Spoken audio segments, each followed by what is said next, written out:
Gentlemen, this is going to be a first for the show. Really? What do you mean? Well, for the first time in the show's history, we're recording an episode that will not include a conversation about Star Wars. Dang, that's a pretty big deal for us. But after No Way Home, I really just can't imagine talking about anything else. I can. There's no way we can ignore episode 5 of Hawkeye. Yeah, it's true.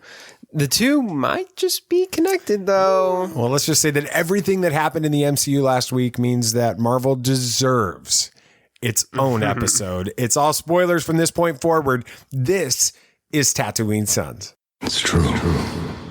All of it. What is the name of the Porg on the Millennium Falcon? Force is strong in my family. What do you think his name is? It's a big moment. I am a Jedi, like my father before me. Maybe Turbis? Do or do not. There is no try. Turbis? Pablo, if you're listening to this live stream, that Porg's name is now Turbis. It's a good Star Wars name. We're not done yet.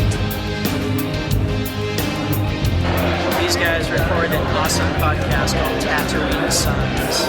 Everybody was After we watched No Way Home, Nathan and I both... Which time? First time, okay. Nate and I both were like, I want to re-download the Spider-Man PS4 game.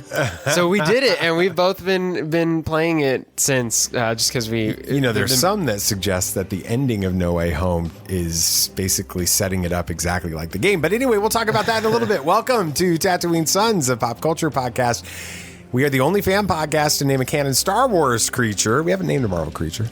Not yet. Well, no, it's probably not going to happen. And be endorsed by Ryan Johnson. We believe that pop culture is the mythology of our generation, that there is a story, it is written on our souls, and that these myths speak to that story. And that is why we are talking about everything that happened in Spider-Man No Way Home last weekend, and how it's possible that those events could tie into the finale of Hawkeye this week, and what it all means for the future of the Spider-Verse. I am David. I am the dad. Hi, Dad. Hello, gentlemen. And I am honored to be joined every week by my two amazing sons. BB Nate, Did you put amazing in for... I have had that in there for weeks. So that's I say it almost every week. But anyway, what are you talking about today? I mean, I know it's Spider-Man related, but how are we doing this? Yeah. But episode 5 of Hawkeye brought in one of Spider-Man's biggest enemies, and I'm wondering if that means Spider-Man might be coming to Hawkeye. Nice. Sam, what about you? Yeah, before we talk about that, though, we finally get the chance to share our spoiler-filled thoughts about No Way Home with the listeners, with you guys. Because Lord knows we've been talking about it amongst ourselves constantly. Ever since we walked out of the theater. It's been so hard on social media to not spoil this thing. Yeah, because there's so many things I want to talk about. But anyway. What are you talking about, Dad? The possibilities for the Spider-Verse and how they've become endless, which means I've got 3 big questions after No Way Home that we need to try to answer. Before we do that, I want to thank our sponsor for this episode, cufflinks.com. My amazing contact there who reached out and sent us those Spider-Man cufflinks and everything, contacted me again today, and they saw the photos on Twitter and were like, send me those photos. Nice. So they have them. Cufflinks.com has over 3,000 items on their website, from Star Wars, Marvel, DC, Lord of the Rings, NFL, NCAA, Major League Baseball, NBA, and everything else that you can think of. We are honored to be sponsored by this awesome company. Please follow the show. If you're listening to this show on Apple Podcasts, Spotify, Google, Audible. You guys know we're on audible.com now? Audible? Really? Yeah. Anyway, and a bunch of other podcast apps. If you're listening to it, then it's on an app. Hit the follow button, please. With that, this Friday, we're going to just continue the conversation that we started last Friday with Dion Wilson. If you didn't check that one out, he's the creator of Titanium Comics and Raster Technologies in the Multiverse. And we're talking about independent comic book publishing, but we didn't last episode get a chance to talk much about Web 3.0 and how it's leveling the playing field. So we're going to do that on Friday of this week. Make sure you check that one out. enough about all those preliminaries. Let's talk about some Spider-Man. Yeah. No Way Home released last weekend. And if the box office take doesn't tell you enough already about the fan reaction to this movie, we'll talk about it here in our review of the movie.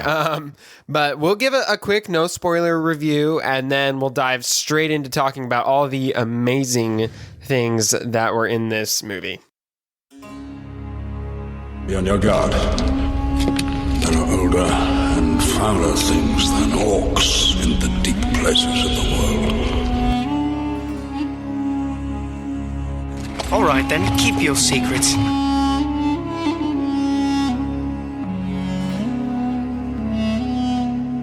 Your coming to us is as the footsteps of doom.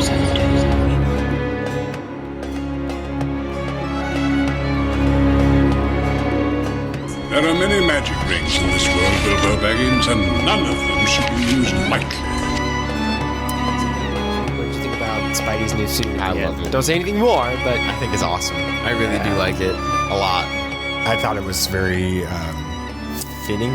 fitting. Well, all of his suits are very fitting. But anyway, no, it's very appropriate based on how the movie ends with that. So yeah, I agree. All right, well, before we get into spoilers, y'all give your rating on a scale of 1 to 10 Magic Spider-Man Scooby-Doo gauntlets, and then your spoiler-free review. Oh, wow. All right, 1 to 10, Nate. 1 to 10? I mean, a 9. I don't want to go for a 10 because I don't know if every movie will ever get a 10. But this one is definitely competing for it. But I'm going to just have to settle with a 9 for now. Why? Give us a non-spoiler review. The whole movie moved very well paced. I don't think a lot of people said the first 30 minutes were super slow. I don't agree with that. I felt like it was setting up a lot of amazing things in the rest of the movie. There were some fantastic moments that just happened throughout the whole movie, and some things I didn't expect, some things I did expect, but was happy to see anyways. And overall, it was the best Spider-Man movie we've gotten. All right, you ready? Ready. Are you sure? No. Are you going to give it? I'm going to give it a 10. Yeah. I am giving this one a 10. If there was a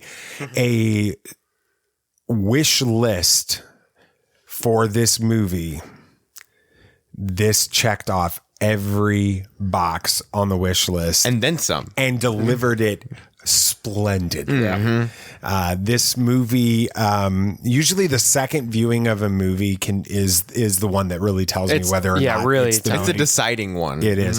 The second viewing of this movie, I walked out of this, and my initial reaction was that Spider-Man in the MCU version of Spider-Man is better today than he was before this movie released. Yep. And that is an exciting thing. So. Yeah, I have to agree. I've got to give it a 10, which is high praise coming from us, especially coming from Dad, though. I think every fan ever went into this movie with high expectations. Very high. And somehow, the amount of headcanon from some people was insane. Somehow it exceeded those expectations. I don't know.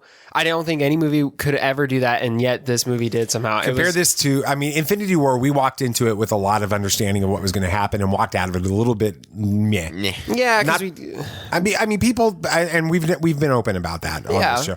Endgame was fantastic. We were super pumped about Endgame when we walked out of it. Your feelings versus Endgame. Oh, this is way better. This is way better. Yeah, I walked out of this movie feeling way better than I did Endgame. Well, Tony Stark did right, that kind of hurts. But there was a lot of things that hurt in this movie too. But still, I just walked out of this movie enjoying the whole thing. Yeah. All right. Well, we're spoilers from this point on. Pretty much everything's open season at this point. So if you haven't seen the movie, I don't understand how you wouldn't be spoiled at this point. But congrats on making don't let us spoil so it. long. Yeah, for real. Don't let us spoil it. Go to the theater now. Anyway, let's first talk about. Really, the main reason why we like going to movies so much is watching movies with the fans, especially this kind of movie, this blockbuster pop culture movie. We went to 2 showings, and the first one was in a bit of a smaller theater, and then the second one was in IMAX in Pensacola, right? Talk about what it felt like to be there that first time. when we're first experiencing it with those fans, and then when it was like the second time when we were already expecting everything, and then watching the other fans at that second point. Nate, what are your thoughts? I felt like the first showing, while fantastic, and I really enjoyed the movie, the fan reaction was a little bit lacking at a lot of points. It was very, very quiet, especially on the big parts and everything. And I mean, I didn't get the same vibe as what I got from the second one. Like, nobody reacted to, I guess we're going into spoilers. Nobody reacted to Daredevil. I mean, a few people. We did. Oh, we were crazy. I was like, oh my God. Clapping. I was like, they did it. And everybody else was just kind of like, whoa. I literally heard somebody whisper, like, who's that? And literally, it was for us, it was kind of like, okay.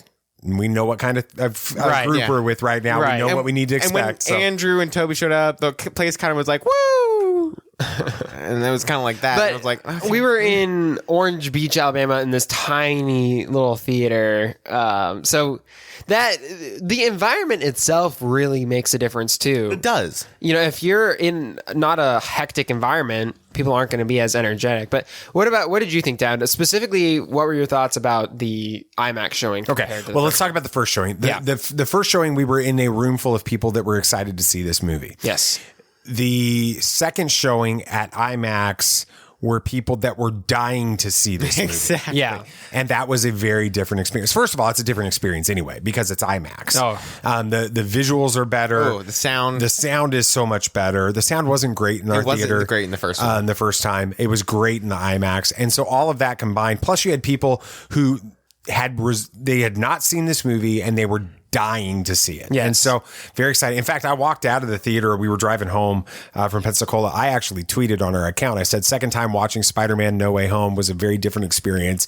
Packed IMAX, serious Spider-Man fans. And then I put hashtag electric with a GIF of Electro, which excitingly, just a little bit ago, IMAX actually replied to that. And they said, hope we helped turn your Spider-Man No Way experience around to an 11 this time around. I've said, seeing anything in IMAX makes it better. Can't wait for The Matrix on Thursday. So that was a lot of fun. It was amazing. But the biggest part of it was these people went nuts. Absolutely mental. From when Charlie Cox showed up, there's this dude in the row before us, just to the right, and I see them. They're all talking, and then I don't remember what triggered it for him. Was it his? Do you see the cane? You see the cane first, right? Yeah. You see it hit the ground, and when it hit the ground, everybody was like, "Oh!" Everybody was like, "No!" He's leaning forward. He's got his hands in front of his mouth, and then they show Charlie Cox's Matt Murdock, and he's like coming out of his chair, and the whole place is erupting, and I'm like, okay, now we know what we're here for this one.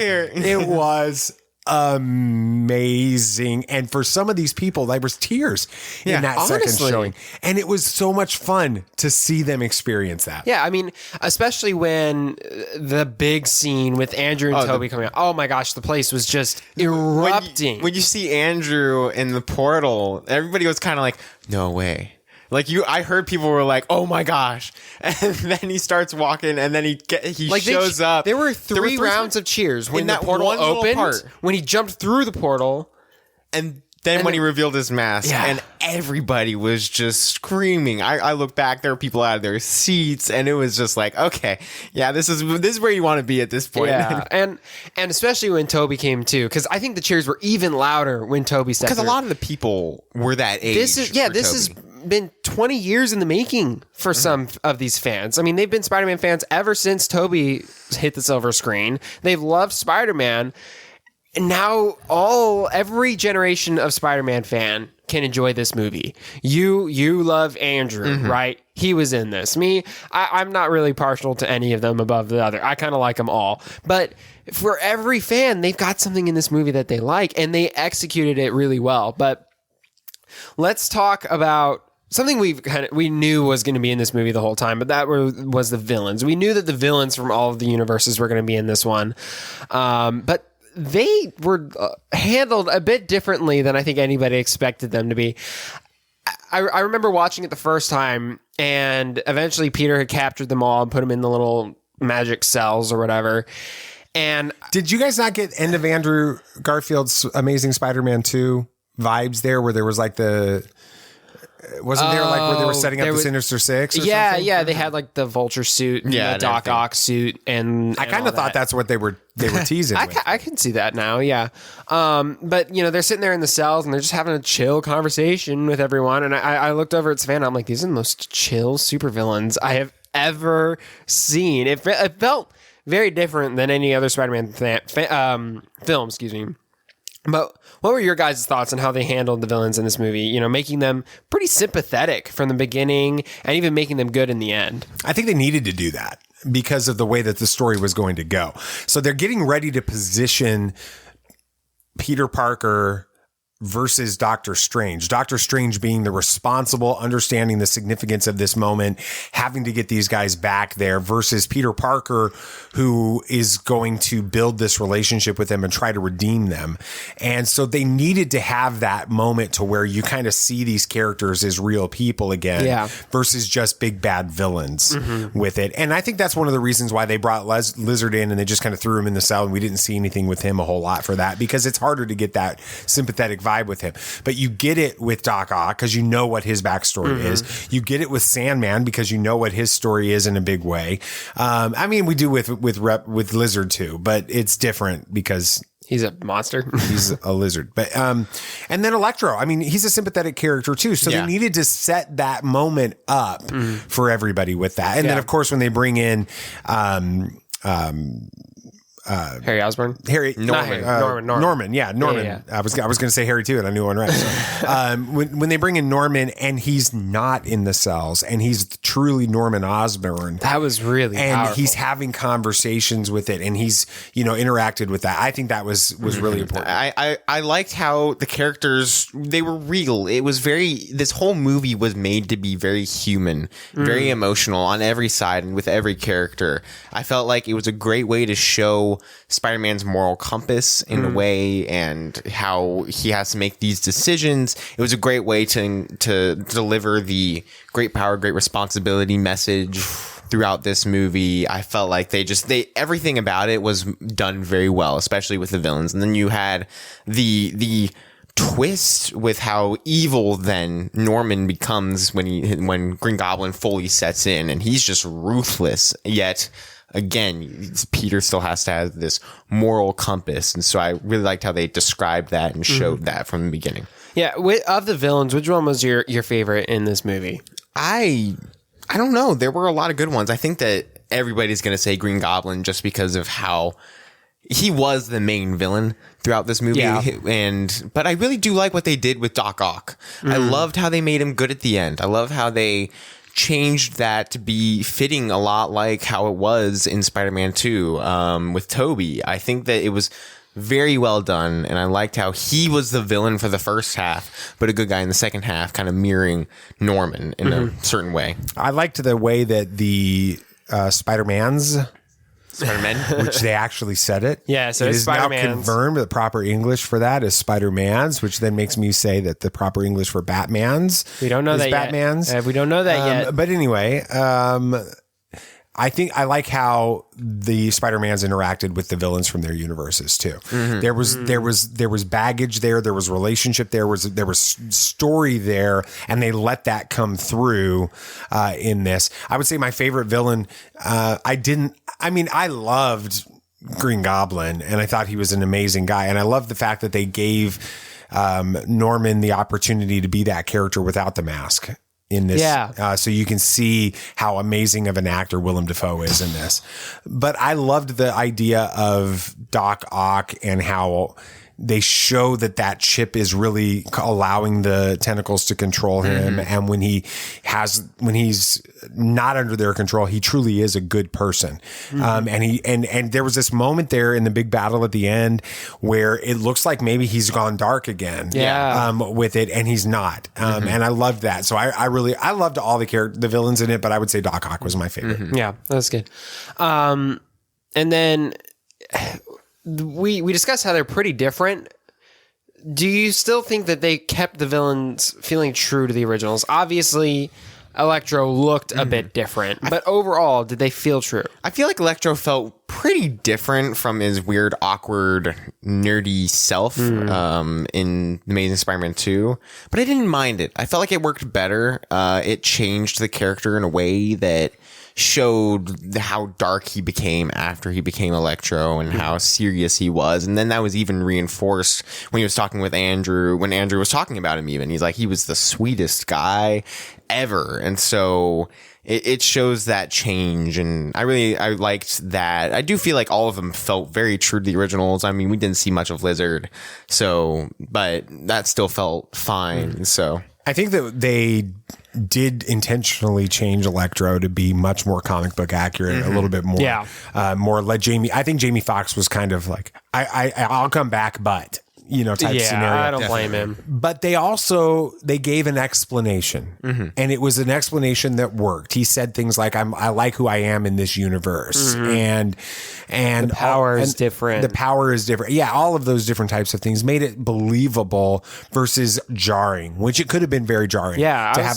a very different type of Electro in this. They set that up, so I thought that was good.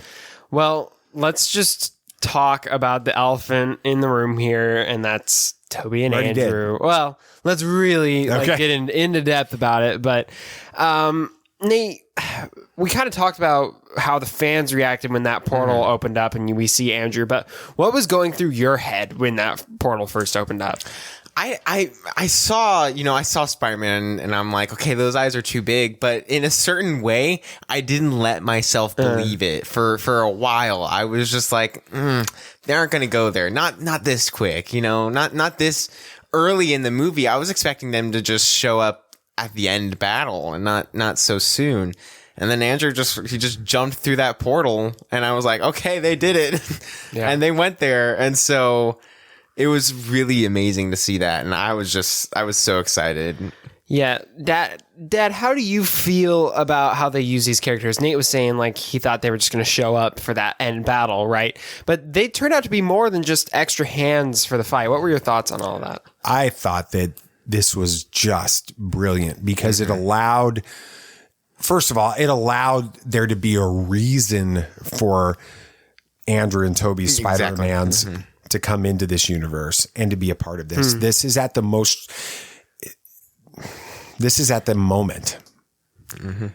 is right after,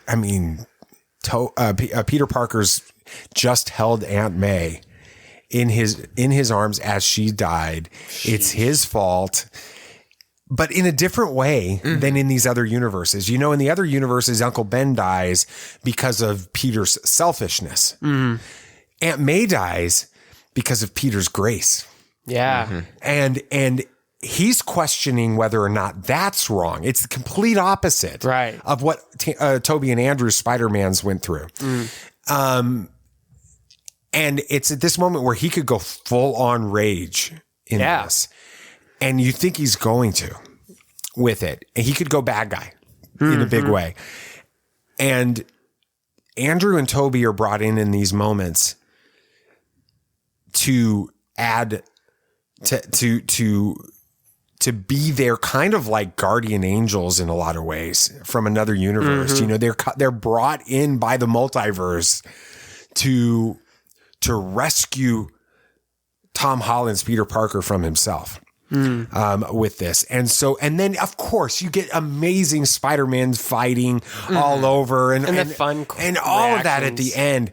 But the story of this movie is about the relationship between Toby, Andrew, and Tom Holland's Spider-Man and how powerful that relationship is. It was just at an 11 as far as emotional content. It was fantastic. Yeah. Now, we can tell that these characters have aged since we last saw them, seemingly about the same amount of time as when their movies came out, right? And they've gone through quite a lot. I mean, Andrew's Spider-Man touched on that a bit. Do you guys want to see these stories told?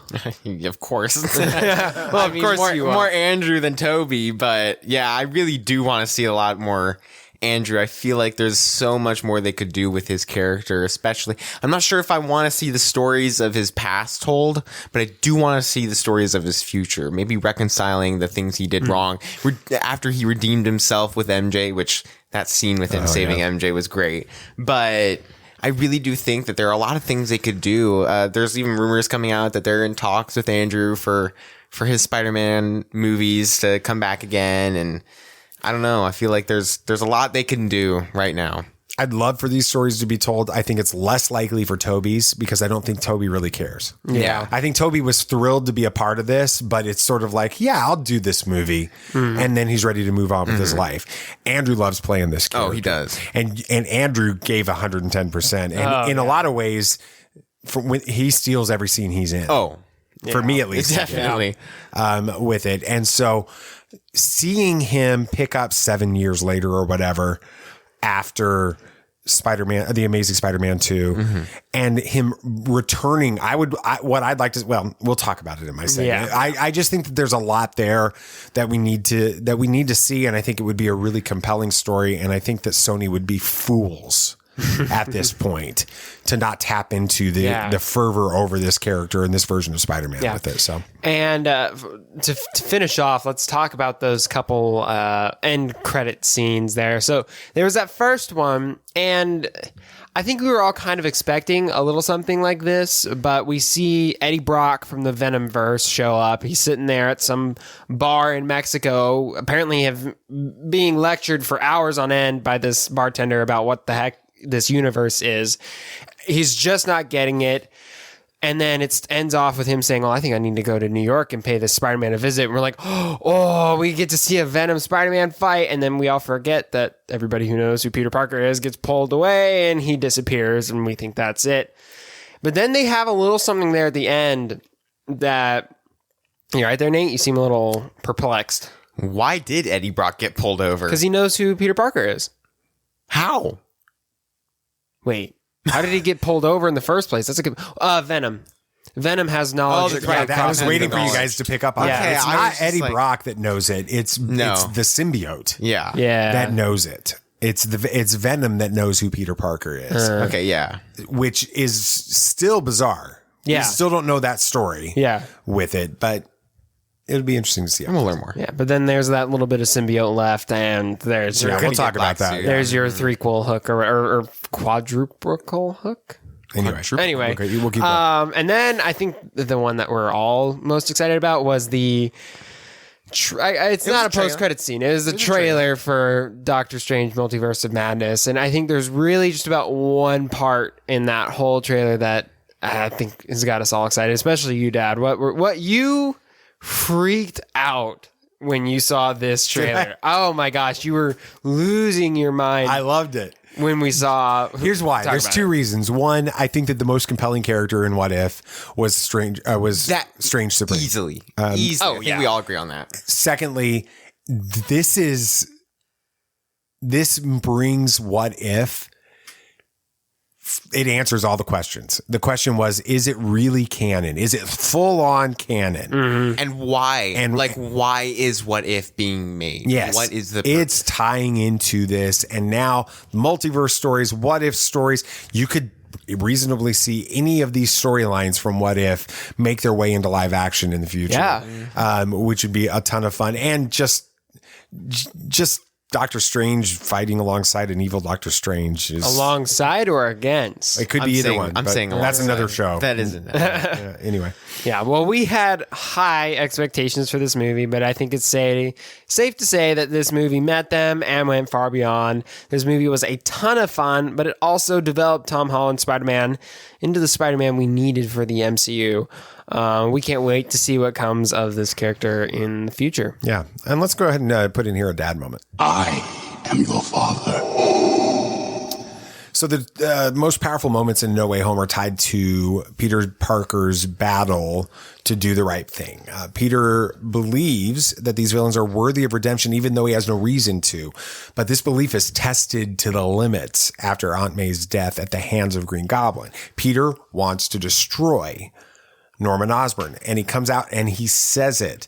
But it's also in this moment that our other Peter Parkers help Peter understand that this is a path he doesn't want to go down. And all the way to the very end of the battle, we aren't really sure what he's going to do. We didn't even talk about that ending with it. But again, all the way to the end, these other Peters are committed to standing with him to see him through this crisis of faith. There are so many powerful lessons in this movie, but the two greatest are that we must believe in redemption and that we all need people in our lives who are willing to stand with us when that belief falters. So good segment, Sam. Yeah. Good segment. Thank you. Appreciate it. Yeah. I was thought you said it was, yes, it's a good dad moment. That's what I was thinking in my head. Sorry, I will be honest. I was zoned out for a second. No worries. All right. Well, let's talk a little bit about what's coming up on the next segment. Apparently there's an MCU that people hate in this movie. That existed. Proved it. With it. Tom Holland apparently seems to be done with Spider-Man. That was quick. And Benedict Cumberbatch put his life in mortal danger last week. Oh my gosh. And that's all next on Bad News. This is not going to go the way you think. You know, we didn't really talk about it much, but we actually did crash the red carpet. We did. Yeah. Kind of, in a way. I mean, not really. We didn't actually get on the red carpet, but we did get within 20 feet of it for the entire evening. That was fun. That was. With it. And we're going to talk a little bit about that on the Bad News segment coming up. But one of the things that was really cool was we were actually out there wearing our cufflinks.com stuff. Yeah, we were looking snazzy. Sam, you had that beautiful red tie with the Spider-Man I like that tie. Logo face thing on it. And BB Nate appropriately wearing my amazing Spider-Man tie. Yeah, of course, looked good. We all had our Spider-Man socks on.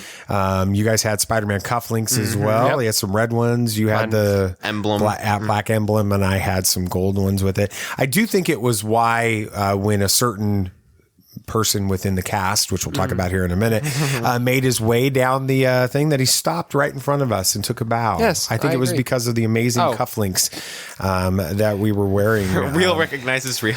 They have. What's that? Real recognizes real. It's like game recognizes game. Oh, okay. I didn't understand what that was. Dad I moment got it. there. All right.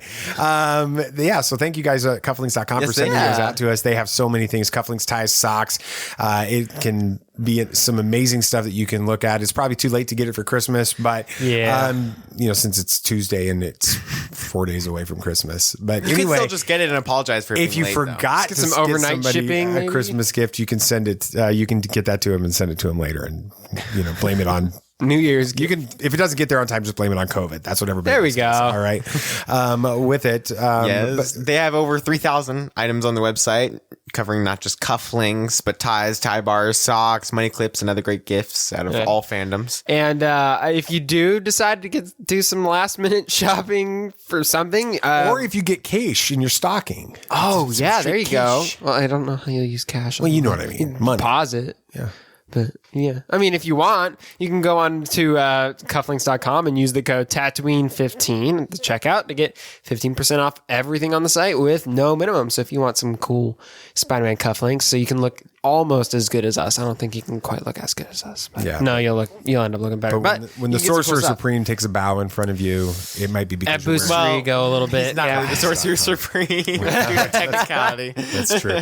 If you want to look out and learn a little bit more about it, head on over to cufflinks.com today. Remember to use that code Tatooine15 at checkout. Well, you want the bad news or the really bad news? So Spider-Man No Way Home box office grosses obliterate Kevin Feige's MCU Phase 4 installment. Obliterates. This headline from Bounding Into Comics is absolutely terrible. It is written to inflame the emotions of fans who watch YouTube channels like Geeks and Gamers. And in the end, the information in the article isn't all that bad, but it's just a breakdown of No Way Home's box office super success last weekend in comparison with the other MCU films released in 2021 and even before the pandemic. The problem with this headline is including the phrase MCU in the headline. It is ridiculous. It is inflammatory. There is nothing beneficial about it. And the only reason to include that in there is to generate clicks and stir up controversy that really isn't there. Nope. As someone who lives in this space as much as we do, I had never even heard the phrase MCU until this. And I'm sickened by that headline. And that's why it's going to get a clickbait level 10. Yeah, I think that's fair. Well, Tom Holland says he's ready to say goodbye to Spider-Man to pursue new dreams. Leave it to We Got This Covered to generate a headline like this one.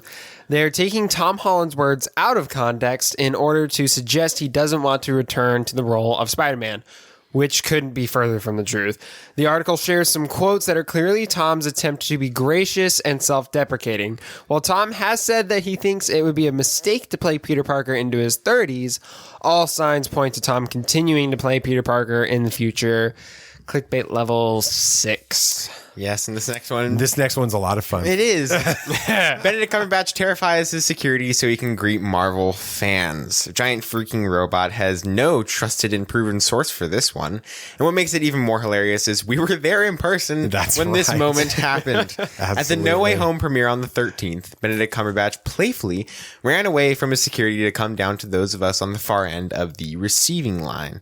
But since we have it on video ourselves, we can assure you that while his security did run with him to try to keep up, they weren't terrified by anything going on. They didn't look scared in the least. It was all playful. They were probably just more scared of their jobs because they didn't get him back on the red carpet. Or that he would trip and hurt himself or something like this that. Clickbait. It gets a level of 8. Yeah. All right. Yes. BB Nate, you're just going to keep things going. Let's go, baby. Things going. So we had a huge episode of Hawkeye last week, and it might just tie into No Way Home in a way. So let's just get to it. Have you ever danced with the devil in the pale moonlight?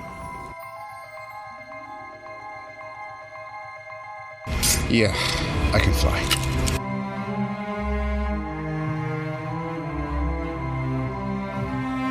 I'm here to fight for truth and justice in the American way. The people in this room, which one is A, wearing a spangly outfit, and B, not of use? There's only one God, man. And I'm pretty sure he doesn't dress like that. Batman has no limits. Ever since we first watched this episode, ever since Yelena was brought into this series, I was excited because Savannah, my girlfriend, is a huge fan of that character. And then when I see her in this episode making a bowl of mac and cheese and then pouring sriracha in it, I got really excited. I immediately thought of your girlfriend. Yes, because she loves doing that for some reason. I didn't get it, but we watched this episode before her. I'm like, oh my gosh, she needs to watch this episode. So a few days later when she was getting to it, no joke, she had made mac and cheese with sriracha in it. While she was watching the episode, she was eating sriracha mac and cheese. What are you saying? Are you dating a Black Widow? I can neither confirm nor deny. So this episode was titled appropriately Ronin, and we had let's just get into rating of 1 to 10 in honor of Savannah Sriracha and Yelena bowls of Yelena's bowls of sriracha mac and cheese. What did y'all think of it? 1 to 10. 1 to 10. I'll give it an 8. I think it was good.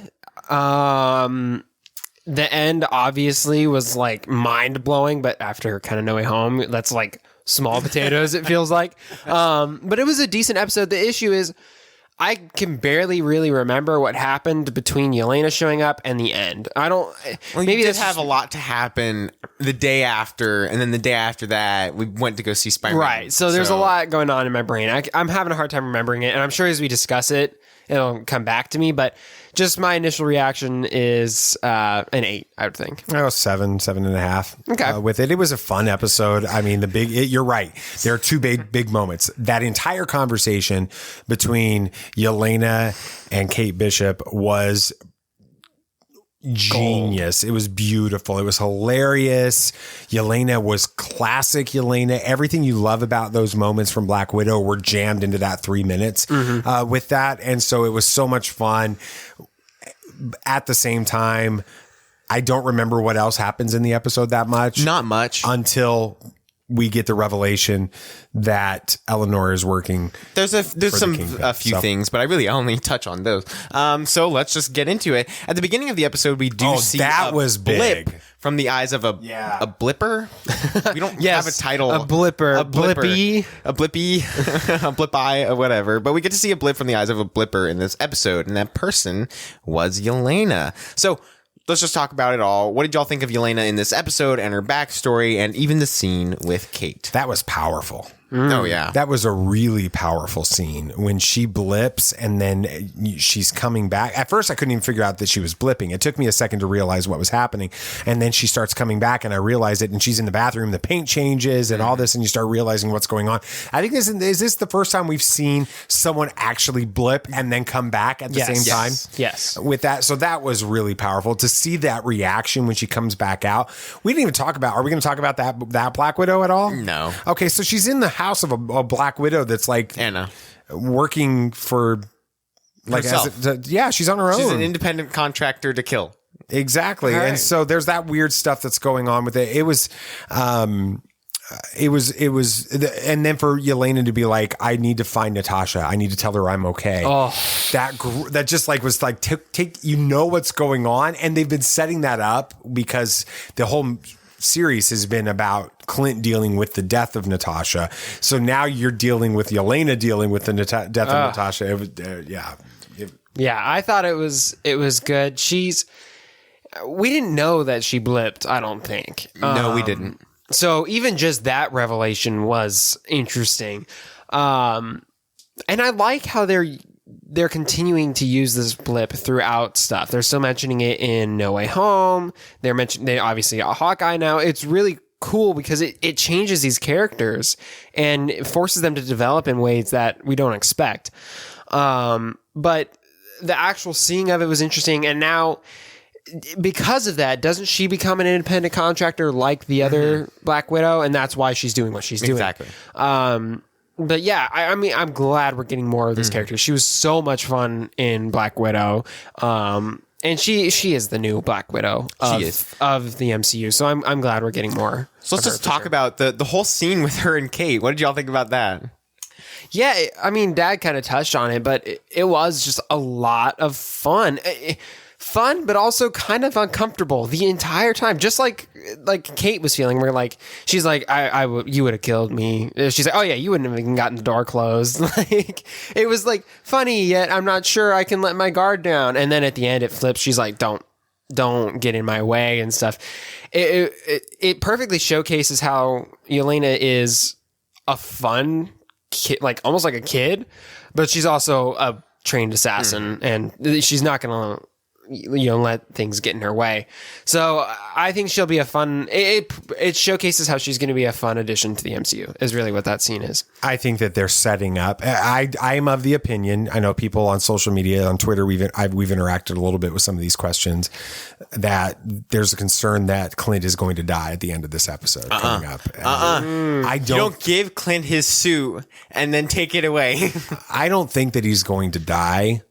I don't think you end a Christmas series 3 days before Christmas with that happening. I do think, and I think I've said this even on the show previously. I know I've said this on our Twitter account and some other things. I think that he retires. Yeah. At the end of this, I think that he gets resolution with the Ronin situation, and I think that he moves on. He realizes he doesn't want to put his family in danger any longer. We're going to find out what's happening with his wife, whatever her name is. Laura, is that it? We're going to find out what that storyline is in this next episode. But what that sets up is, we already have said Yelena is the new Black Widow, right? In this, the new Natasha type situation. I think that Kate Bishop is the new Hawkeye, and I think that the relationship between the two is going to be very similar. You do recall that Clint in previous episode was saying that he didn't take the shot. Yeah, he was sent to kill. It was the shot he didn't take. Yeah. You do recall that Kate had the opportunity to take out Yelena. Ah, that's cool. It's the shot she didn't take. It's going to be the same type of situation. I think that you're going to see these two teaming up in the future with this. And I think that's going to be a ton of fun. So. Yeah, I agree. Well, let's just get to the good stuff. Since not much happened in the middle, we saw Kate talking with her mom about some things. The mom finally knows about Sloane and Jack. Jack was arrested. Kate called Clint a lot. Clint went to the Avengers Memorial, started talking to Natasha and apologized for what he was about to do, and we end up with where we're going to talk about. So that was a good recap. That was good. You're skilled at that stuff. The ending in this episode is one of the best things in MCU TV history, in my opinion. Everything about it was just fantastic. We get an amazing fight between Maya and Clint, where we find out that Maya's boss tipped Ronan off to kill her father. Kate saves Clint before Maya kills him, and they go to Grill's apartment just for Kate to get a text from Yelena showing that Kate's mom is working for Kingpin and that Yelena was hired by Eleanor. So, what do y'all think about this twist, and is Kingpin actually showing up in the series finally? I'll be honest, I've had to have this explained to me like 3 times just to make sure I understand it, but it is a lot of like hands that are exchanged here. Mm-hmm. The mom works for Kingpin. Mm-hmm. Apparently she's getting worried about Hawkeye digging around in the stuff. Mm-hmm. So she tells Kingpin. Kingpin goes to Valentina, and Valentina sends Yelena to kill Hawkeye. Yes. Am I following this correctly? That's the theory train. Okay. Yeah. Because it's, again, that's a lot of steps here. But which makes me believe that when they filmed that scene originally for the end of Black Widow, which remember was supposed to have come out a year plus ago, right? With this, that they probably didn't have that set up the way that they were setting it up, and they had to do some fancy stuff with the Hawkeye series to bring it together. Right. Yeah. But other than me not following things, yes, I loved it. I thought it was great. I think we were all kind of expecting it with all the little rumors that were floating around before. But the fact that, I mean, Kingpin was already in the MCU, but bringing him into the larger MCU is a big deal. And especially, I know we're going to touch on this, with Spider-Man and things like that. He's a huge Spider-Man villain just as much as he is Daredevil. So this is a big, big deal. I loved it. I was super excited.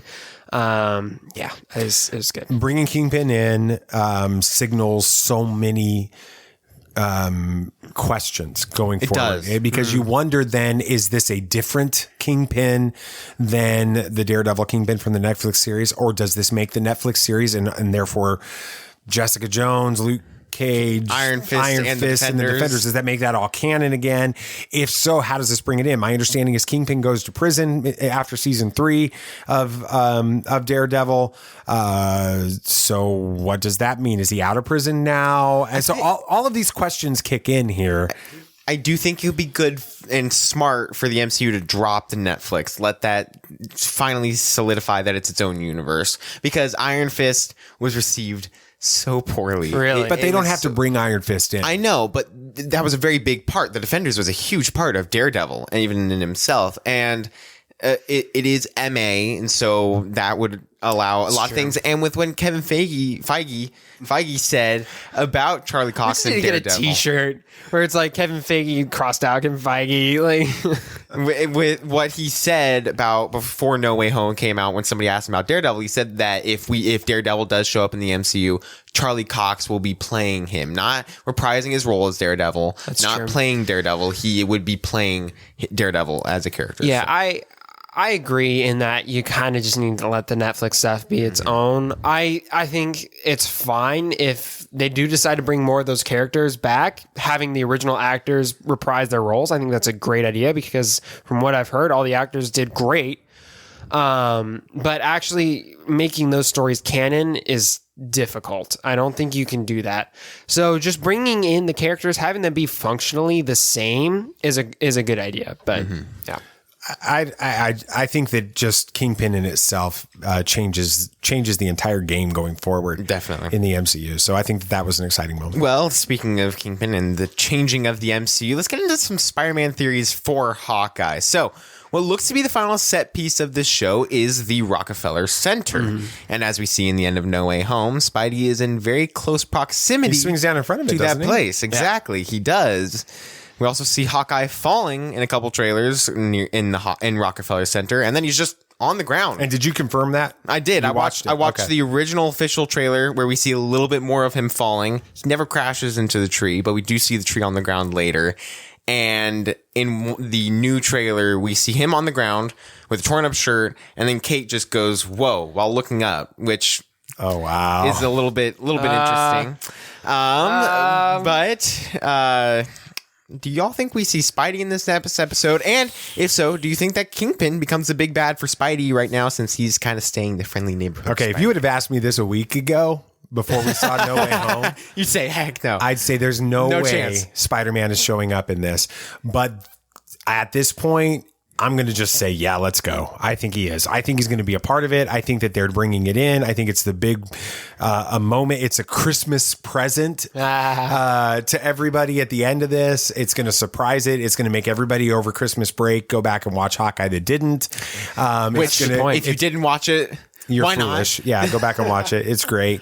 I think that that's definitely going to happen. And I do think that the impact of Kingpin being in this, you said it yourself, Sam, Kingpin is a big Spider-Man villain, and it's not Spider-Man with the Avengers. It's not Spider-Man, teaming up with anybody else. It's finally friendly neighborhood. It's your friendly neighborhood Spider-Man dealing with crime in New York City. Amen. And that is Kingpin level villain. Yeah. With that, and so I'm wondering though. Do you think they might be juking us out with this whole Spider-Man thing? Very possibly. I do think that we might see another hero show up, but I'm wondering, could it be Daredevil instead? And that would be cool too. I think it would fit as well. But also, either of these would fit. Heck, let's just have all three of them. Let's have Hawkeye, Daredevil. Now you're just talking crazy. Spider-Man. I mean, that'd be like seeing Andrew Garfield and Tobey Maguire in Spider-Man. That's crazy. So. Everything in me wants Spidey to show up in this next episode, but part of me, you got to be careful because this isn't Spider-Man starring Hawkeye, because if you have too much Spider-Man, then it just overpowers things. It also they dealt with that very well in No Way Home. It wasn't Doctor Strange starring Spider-Man. No. It was a Spider-Man movie. So. Right. So I'm just saying you got to be careful with that. I get it. But also, is it too soon after No Way Home to bring in the character? Like, when does the spoiler ban release? Oh, I think it was almost today. a week. I think it was today. Yeah. Was when it Okay. And also it's not a humongous spoiler if Spider-Man does show up. That's true. He just shows up and he has a different suit. Unless Clint becomes clear that he doesn't know Peter Parker. Yeah. That's the big question with it. All right. Yeah. Well, okay. I want to round this segment off. Give me one out of this world prediction for the finale real quick. Just speculate irresponsibly. I don't know. I feel like Spider-Man showing up is big enough. Jeez. They always leave us with something big at the end of pretty much every one of these series. Not like Spider-Man showing up big, but something like big for the future. And I don't know what they could do with that, with this series, because it feels so like grounded and almost like not small in a bad way. Street level. Yeah, street level. I don't know what you can... maybe they tease a new Daredevil Kingpin storyline or something. I don't know. It's hard to think of anything bigger than Spider-Man. Right. Maybe your thing, BB Native, Spider-Man and Daredevil at the same time, which would be bizarre with it. And I think it might break the internet. That would be insane. So why don't I'm going to go with both of those. Oh, geez. Yeah. Oh, I would love to see Daredevil and Spider-Man team up with Hawkeye. That's like round off this series. Everything you could ever want. That would be amazing. Well, we have a very big episode tomorrow, and I think this will be the best finale for MCU TV so far if they can pull it off. I just hope Clint gets home in time for Christmas. He will get home in time Again, for Christmas. Keep a lookout for a post-credit scene because you don't want to miss it. And Val will probably be a part of that one. So. Ooh. All right. It's time for some movie stuff. There was a movie that came out this weekend. It did pretty good in the box office. We'll talk a little bit about that. There's another couple movies coming out this week. Sing 2 is a big one. We're definitely going to make sure. No, we're not going to sing that one. Kingsman, maybe. It looks okay. Matrix Resurrection comes out. We're going to talk about that and a couple of other things here on Movie Moments. At last, we will reveal ourselves to the Jedi. At last, we will have revenge. So we have a few new releases this weekend. So we have. I was yawning when you started. The first one, I think we're all super pumped about. We got Matrix Resurrections. It's a return to a world of two realities. One, everyday life. The other, what lies behind it. To find out if his reality is a construct, to truly know himself, Mr. Anderson will have to choose to follow the White Rabbit once more. Whoa. The director is Lana Wachowski. Whoa. So, anyway. The director is Lana Wachowski. I think that's how you say the first name. The cast is Keanu Reeves, Carrie-Anne Moss, Yahya Abdul-Mateen II, and Jonathan Groff. The studio is Warner Brothers. Boo. Cool. I'm sorry. Not bitter at all over that DC stuff, are you? Yeah. The MPA rating is R for violence and some language. A lot like the first movie. The next movie is one that we're gonna have to see opening night. I feel no, we're not. No. But we'll see. We may see it eventually. We may see it eventually. Yeah. Sing 2. It is about Buster has turned the New Moon Theater into a local hit, but Buster has his eyes on a. I feel like we're talking about our prize. dog. Right? I know. I'm like, what is our dog doing? Debuting a new show at the Crystal Tower Theater in glamorous Red Shore City, but with no connections. Buster and his cast, including harried mother pig Rosita, rocker porcupine Ash, earnest gorilla Johnny, shy elephant Mina, and of course porcine provocateur Gunther, whatever it is, have to sneak their way into the world famous Crystal Entertainment offices run by a ruthless Muggle wolf, Jimmy Crystal. Mogul. Okay. The director is Garth Jennings. The cast is Matthew McConaughey, Reese Witherspoon, Scarlett Johansson, and Tori Kelly, and a few others. Who did Matthew McConaughey? Really? He's Buster? Mm-hmm. The studio is Illumination Entertainment, and it is rated PG for some rude material and mild peril and violence. The next one is The King's Man. In the early years of the 20th century, the Kingsman Agency is formed to stand against a cabal plotting a war to wipe out millions. The director is Matthew Vaughn for the first time in the Kingsman series. It is not Guy Ritchie. The cast is Ralph Fiennes. Fiennes? Yeah. That's weird. Gemma Arterton. They have a weird name. Your name's weird. Rhys Ifans. Rhys Ifans. You know who that is? I think so. It's a lizard. Oh. And Harris Dickinson. The studio is 20th Century Fox, and it is rated R for sequences of strong bloody violence, language, and some sexual material. And my understanding is they had to cut 4 scenes from it in order to avoid an NC-17 rating. Yikes! And those were violence scenes. Yeah, they're known for being pretty violent. At least the movies are. Oh, first, speaking of The King's Man, we got a few trailers this week. We got a trailer for The Lost City, the first one. You watched it? I did. It's got Tom Holland in it, right? No. That's thinking of something else. That's Uncharted. Oh, yeah. This movie looks like it could be really fun. This has got what? Channing Tatum and Sandra Bullock and Brad Pitt. Okay. It looks like it could be a lot of fun, or it could just be absolutely terrible. Like maybe it should have gone straight to Netflix. Yeah. And it probably will if it doesn't make much money, like a certain other movie this weekend. Oh, don't talk about that one. We got another trailer, the final trailer for The King's Man. And then actually this trailer made me more interested in it than the first trailer. But we haven't seen any of the others. Do you think we need to see the other movies to see this one? Certainly. Probably I would the imagine. other two, yeah. Yeah, but this is a prequel. It probably would benefit if you saw the others. I don't know. That's a good question. Okay. The first box office numbers, Spider-Man No Way Home came out on top to no one's surprise, with $260 million domestic and $601 million globally. $601 million globally in one. That blew out every premiere in 2021. Their whole run, it blew it out in this one. The $260 million blew it out. Exactly. For the domestic. And even, it was insane. Yeah. The second one was Encanto with $6.5 million and 81 total domestic. And pretty good. West Side Story with $3.4 million and 18 million total domestic. I still want to see that. I still want to see both of those with it. But yeah. Okay. Good job on all your stuff, BB. Nate, you worked hard. You had a lot. You didn't get the chance to stop talking. Congratulations on enduring. All right. Amy Pascal let the cat out of the bag a few weeks ago when she said that there is a new Spider-Man trilogy of films in the works, with the first definitely starring Tom Holland. The calmer heads at Marvel and Sony walked that back for just a little bit. But then on Sunday, Kevin Feige made it clear that story development was already underway for the next Tom Holland Spider-Man movie, specifically saying he didn't want people to have the angst that they had after the last Spider-Man movie. That they are working it out. So that means that I've got 3 big questions that we need answers to after No Way Home. Hokey religions and ancient weapons are no match for a good blaster at your side, kid.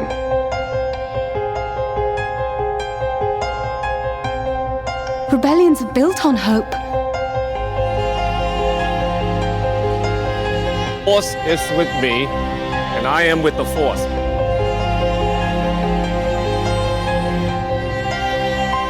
If you live long enough, you see the same eyes in different people.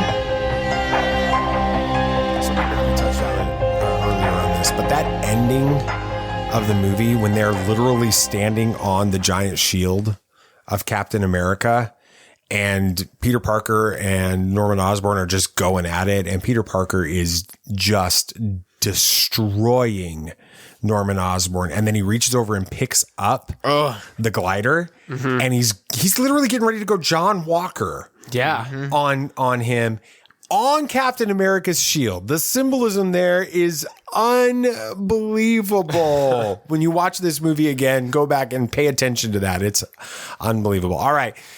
We talked a lot about what happened in the movie.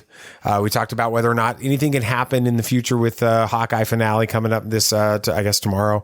Let's talk about what the future is after Spider-Man No Way Home. I've got 3 big questions, and we'll break them down into some different questions. I'm just going to hit you guys with these questions. You guys ready for it? Mm-hmm. All right. Big question number 1 surrounds what is next for the MCU Spider-Man. Sam, is Uncle Ben actually alive?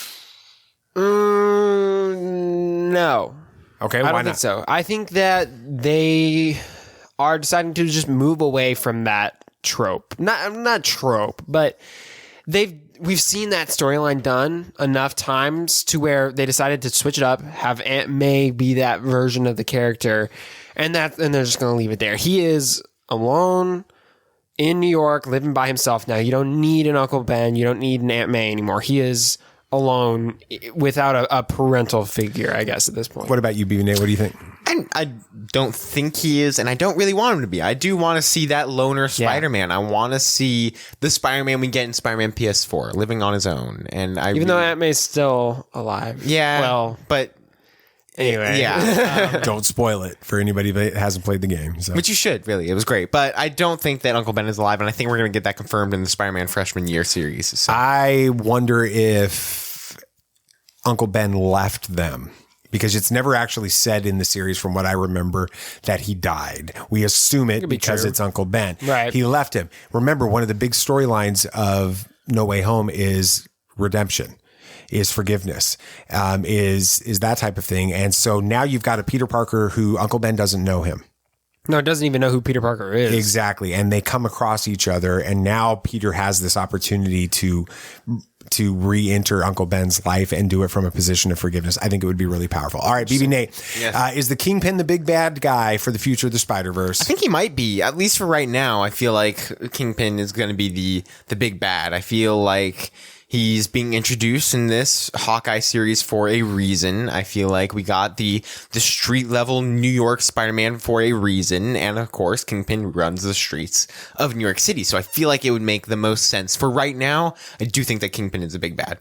Yeah, I agree. I think with what they're doing with this character, like Nate said, there's no other villain that would fit better than Kingpin, because you can have it be a running story, right? You don't have to have something like Venom, which is a big, like, it'll be a big crescendo of a story with his culminating with his big fight, but then it's kind of just over. With Kingpin, he can keep coming back, and he's still got his fingers and everything throughout the city. Like what you'll notice that when you're playing the Spider-Man game, he's still running stuff in prison. Like, he's a perfect villain for what they're doing with the character now. Sam, will Peter Parker win over MJ, or will MJ figure out that Peter is Spider-Man once again? I don't know if he's going to have a love interest or anything, and if so, I don't even think it'll be MJ. I don't know. I think that the love interest has to be MJ. Okay, all right, but the reaction there at the end where he just left her is because he wants to protect her. So I don't know how they're gonna handle that. I don't think he's gonna have MJ figure it out, and I don't even think that MJ is going to figure it out. I think we do see a loner Spider-Man for a while, and I want to see that. I want to see the friendly neighborhood Spider-Man without attachments, but wanting to protect everybody. I'd love to see that. And of course, I can't wait to see Liz's Black Cat. I'm already speaking it. It's going to happen. But Liz shows up in No Way Home on a Time magazine cover. Exactly. Exposing saying that Peter Spider-Man, Parker. Peter Parker was a liar. Yep. Oh, yeah. buddy. So, which is a really and she already forgot that Peter Parker is Spider-Man, so she just has a vendetta against Spider-Man now. Yeah, because her dad's interesting. I honestly do think that MJ is going to stay in the storyline. Okay. I think that the conflict is going to be him trying to keep her from finding out that he's Spider-Man to now. Keep her safe. See, previously in previous movies, it was like him wanting to tell her. Now it's him trying to keep it from happening because he's trying to protect her. She's going to figure it out with this. Like I think she probably will like those memories will get unlocked. Remember, she's still wearing the Black Dahlia necklace. There's a reason behind that. All right. That was big question 1. What's next for the MCU Spider-Man? Let's talk about big question number 2. Is the symbiote headed to New York City? BB Nate, could we see the MCU's version of Eddie Brock take on the symbiote and become this universe's Venom? I don't know. We don't really have an Eddie Brock in this universe yet, so I think it would be possible to see a new version.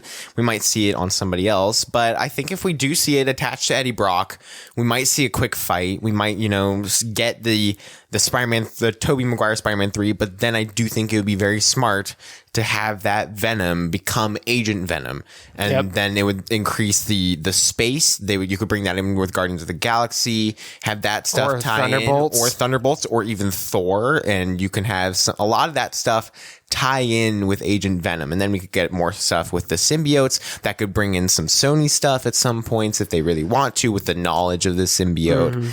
And I think that we're gonna get Black Suit Spider-Man in the next movie. I hope we're gonna get that whole thing. He's gonna try to protect somebody. Maybe he's trying to protect MJ from somebody, and he gives into that suit, and maybe we see a joke as Bully Holland will come in. I'd love that.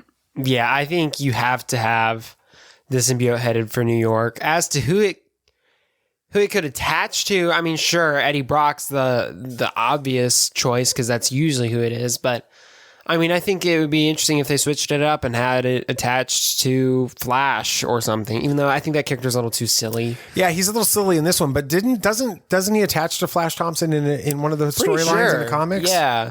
But Flash he's a jerk in this storyline, but he's not really a bully like he is in the other storyline. So I'm not sure you can have that happen. But yeah, I think that they'll introduce some sort of Eddie Brock or maybe even a Harry Osborn that it could attach to. But we see it, and I don't think it's going to be a one-off thing. Where they just bring in the symbiote and fight and it's over. They're going to continue that storyline. They're going to maybe bring in, because in the comics, there's all sorts of symbiotes other than just Venom and Carnage. I mean, there's tons and tons of them. So you can bring that in. You can have these be recurring characters and stuff, and that would really just flesh out this universe even more. Okay. Big question number 3. Is there a future for our other Spider-Mans? Let's start with Tobey Maguire. Any chance we see him, BB Nate, with a Tobey's Spider-Man 4? Like you said, I'm not sure if Tobey would like to come back to this role for a whole movie. I think that the fans would be excited to see him back in this role. I just don't know what you do for Spider-Man 4. At this point, it feels like his story is pretty closed out. I feel like we got a little bit more closure for him in this movie, even because he's trying to do better. You could tell he's started to settle down. He's becoming more of a low level Spider-Man again, and he's kind of he's living his life now, and he's happy with where he is. And so I feel like there's just not a chance we can see another one.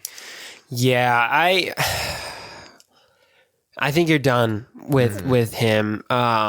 They wrapped up his story well. I think even in this movie, they used this to kind of give some closure with that. And I'm not even sure I'd want to see that. I don't want to continue more of his story. I think it ended well. He's getting, I mean, unless they find a way to do a really good, like, old man Spider-Man story, I think you just leave it be at this point. And yeah, I'm not sure he'd even want to come back. So. I would say this: Kirsten Dunst has gone on record in the last week saying she would love to come back and play MJ again. And so that tells me that there may be rumblings out there with this. And there was multiple times you'd think that Harrison Ford would never come back to play Han Solo again and never come back to play Indiana Jones again. And he's still playing Indiana Jones. And there's a rumor out he's going to play play Han Solo again, but I doubt that's going to happen. You talk about Sam, you talk about Old Man Spider-Man. What do we know about Old Man Spider-Man? Is there much about there that you know of? Not really, no. All I can think of is there's this one storyline where it's a different Earth, and the only reason I know about it is it's because it's where my favorite suit in the Spider-Man game comes from. But there's a version of Peter where he's been Spider-Man for a while. He gets upset, and I think he kills Green Goblin, actually. And it starts this downward spiral for him where his moral code just falls apart. He starts killing everyone. The cops are after him, and it gets to this point where he's given the chance to give up. He doesn't, and it ends up with him getting shot by the police, and he dies. It's just crazy, crazy storyline. But that's the only thing I can think of. They obviously won't go there. But I know that Old Man Spider-Man, he's had a lot to deal with in his life that's going to cause some trauma, per se. Okay, let's talk a little bit about Andrew. BB Nate is Andrew Garfield Spider-Man in the same universe as Venom. Honestly, it could happen. I mean, it would fit. I feel like the tone fits that universe very well. There were apparently new rumors that are starting to appear more that Andrew was going to be taking over the Sonyverse for Spider-Man with Morbius and Venom, having Venom go back and having that Spider-Man there. I feel like there's a possibility that we could see Andrew as the Spider-Man for Venom and Morbius now. Do you guys think that we see Andrew Garfield Spider-Man show up in Morbius? Ooh. Yeah, I was talking to Nathan about this while we were waiting for, I think it was 40 minutes to get through the drive-thru at Taco Bell. Oh my gosh. To get our order wrong? Every single item was wrong. Taco Bell, if you're listening to this, you should do better. But we were sitting there talking, and we got on the topic of Morbius, and I'm like, I am so confused by this movie because we see Michael Keaton, where I guess we're assuming that's Vulture here. I don't know who else he'd be playing that randomly would show up. We see Sam Raimi's Spider-Man graffiti on a wall, and then they mention Venom, right? The thing in San Francisco, which I don't know what else it could be other than Venom. Well, and then he literally says, "I am Venom." Oh, yeah, good point. Yeah. Right. So what universe is this taking place in? I'm just so confused. It's taking place in the Omniverse. Honestly. So I think if they bring in Andrew Garfield Spider-Man in this, that'll help cement, okay, that's what's happening here. This is all one little universe here that is separate from this. Although I'm still confused by Michael Keaton. I don't know. They've got a lot of explaining to do here. I'm so lost. Sam, what did Andrew's Peter Parker mean by he was raging after Gwen's death? You know, I'm still kind of confused by this. I don't know if that's meaning that gap when he's not Spider-Man. Because we know that we see that in Spider-Man 2, right? Gwen dies. He disappears for months on end. Then Rhino starts doing his thing and he comes back and, is supposedly Spider-Man.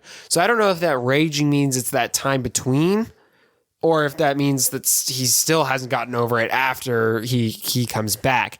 I hope it's the latter, because then that means that there's stories there that could be told that we don't know about. Stories that showcase new aspects of this character that we haven't seen before. So that's my hope.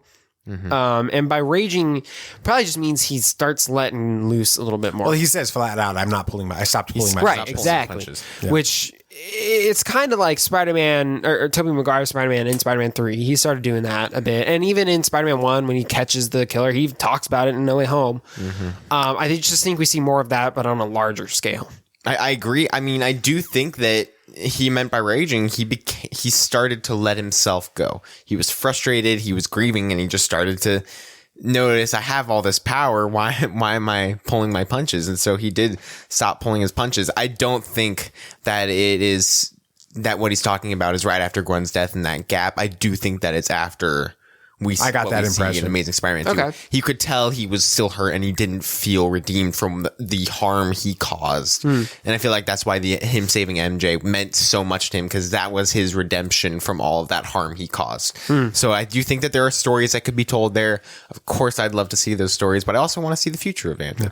Any chance we see BB Nate? Any chance we see Andrew's Spider-Man 3? Of course, I hope so. I really do. I think that it would solidify that he's not this small fry for the Spider-Man, since he was the only one that didn't get a Spider-Man 3.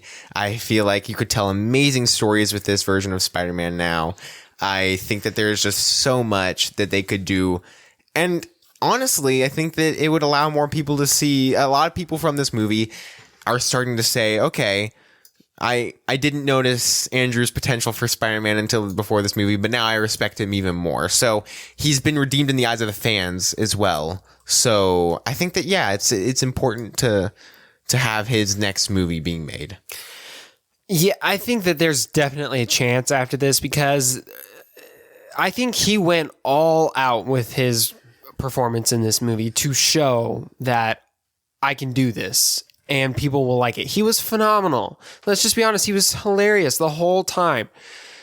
But he had the emotions when he needed it to. Mm-hmm. So yeah, I definitely think we could see more. And I hope he gets it just for the sake that he at least has 3. Like, come on, give the man a third movie. I honestly think that he auditioned for how he could handle the press as well, with the amount of questions he got for if he's in No Way Home. And every single time he denied it to where people that were convinced he was in the movie were starting to second guess themselves. I still think it's the whole movie that I watched was a fever dream at some points. I'm like, there's no way they showed up. Well, let's talk about fever dreams. One last character that gets a tiny nod, doesn't get mentioned by name, but Sam was Max Dillon, that's Electro if you need help with that, teasing a future for Miles Morales in the MCU when he starts talking about a black Spider-Man. Absolutely.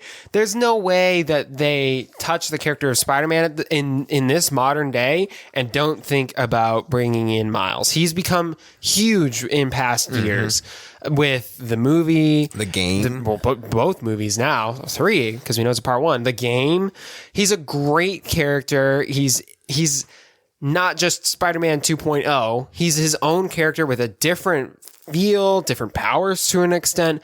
I definitely think you have to bring in this character. I hope they do. I think it'd be a lot of fun. I agree. I do think that there's just at some point, and if not in this next Spider-Verse movie, you bring in Miles in some universe. Maybe it is the Andrew universe where we get brought into. Maybe we see Miles put into that one, or maybe we do see it in the MCU, but we will see Miles in live action sooner rather than later. Yep. Well, in so many different ways, Spider-Man No Way Home left us with a blank canvas for future Spider-Man's. I see what you did there. Yeah, stories. That means that everything seems to be on the table going forward. The Spider-Verse has gotten a whole lot bigger. All right. Anything else you guys want to talk about? Anything else? I mean, we talked about this a little bit in my segment, got but ahead of ourselves. It's okay. We were just so excited. But Marvel's post-credits trailer for the next Doctor Strange teases more multiverse madness. Looks so good. Dad, just get the full court press on getting us to that red carpet. Yeah. Can I say pretty, please? That'll do it. Cherry on top. We're press. No, we're not. We are more pressed than TikTokers are, right? Well, oh, jeez, ouch! It hurt my soul. Okay. Shazam 2 will reportedly include Wonder Woman. Ooh, it's kind of an interesting little. I like it. I do. Thing. Star Wars: Return of the Jedi joins the National Film Registry. So congratulations, Return of the Jedi. I don't know what That's like a big deal. Like, like you can't tell the story of movies without including that movie. Like so nationally. It's like a classic. It's like the Hall of Fame for movies. Oh, cool. Yeah. Go Return of the Jedi. Now we just need Last Jedi. Yeah, absolutely. We're a little ways away from that one. All right. This Friday, we've got part 2 of my interview with Dion Wilson about independent comics and specifically Web 3.0 and how that's leveling the playing field. So I'm excited about that. Make sure you check in with that. And again, thank you, Cufflinks.com, for sponsoring the show. Check them out. Tatooine 15 at checkout gets you 15% off your entire order. I think that's going to do it for this episode. And thank you so much for listening to Tatooine Sons, a pop culture podcast. Yeah. If you had a good time listening, it would be awesome if you could share this with your friends. Yeah, and of course, the show is only a small part of the Tatooine Sons world. So be sure to like us on Facebook, join our Facebook discussion group, and follow us on Twitter to get in on all the action and keep up to date on everything we got going on at TatooineSons.com. And don't forget to follow the show on your favorite podcast app so that you don't miss our next episode. And remember, if you drop us a review, and here's what I'm going to ask. We're going to slow this down. Pay attention. All right. If you're listening to this far in, you're one of the super listeners. You got all the way to the end. Congratulations. Okay? Good job. Even if you've already given us a review on Podchaser or iTunes or whatever, Apple Podcasts, whatever, a new feature was released just this week. Spotify now allows ratings and Nathan, reviews. you can't dog on them anymore about it. So they listen to you. Please go into Spotify, give us a rating, give us a review. Please help us with that. It will make a huge impact on finding new listeners new listeners finding the show. And if you do that, we're going to make a donation in your honor to one child to help a child living in extreme poverty. Spotify, please. Thank you. Thank you. All right. Anything else you guys would like to say? May the Force be with you. May the Force be with you. May the Force be with you, always. This party's over. I like that Wookiee. Don't get technical with me. Joy, please. Yep, yep.